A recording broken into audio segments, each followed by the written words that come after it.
Darren Fleming. Thanks, Tommy.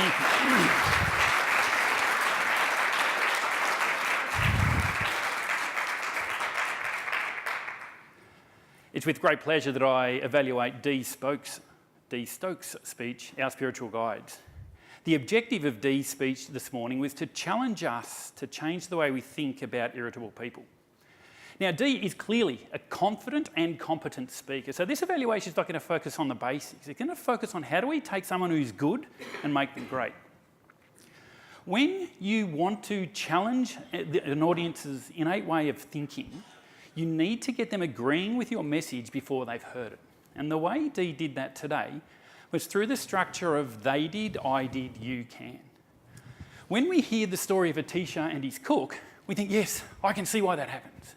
When we hear the story of Dee's mother raising children, we think, yes. If we hear the challenge of, now you go off and do it, we have to disagree with what we've already agreed to not accept her challenge. And that gets us on board with her message as we go through. The second way that Dee was able to get us to agree to the message is the use of stories. Now, we've all heard that stories are great, but why were these stories so powerful? Two factors: they had a point and they were simple. The point of the story of a teacher and his cook would have been useless without the point of He's My Spiritual Guide. It would have been a ho-hum, you had a tough life story without the point of, my mum did the best she could. When we hear those points, we go, yeah, now I know why I need to listen.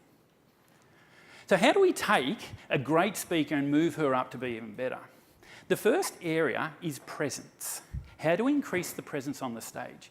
This morning, Dee delivered most of her speech from back here, and while the lateral movement of the stage was great, we know from the world of acting that this is the weak spot. This is where the villain comes to die. When you're challenging us, you need to lead us, so we come to the front of the stage. And that small movement will double the presence on the stage. The second is the idea of questions. When you come out and ask an audience a question, you give them the opportunity to get off board of your message, and that makes everything pointless. She had the question, do you have any irritating people in your life? Now that's our opportunity to go, no, which means the whole speech is pointless. But she needed that line for the end of the speech. So it's a matter of taking that question and rephrasing it slightly as a statement. So instead of, do you have irritating people in your life? We've all got irritating people in our life. Then we're agreeing with her message before she's even started. We're on board the train before we even realise it. If you want people to change, you've got to give them a how.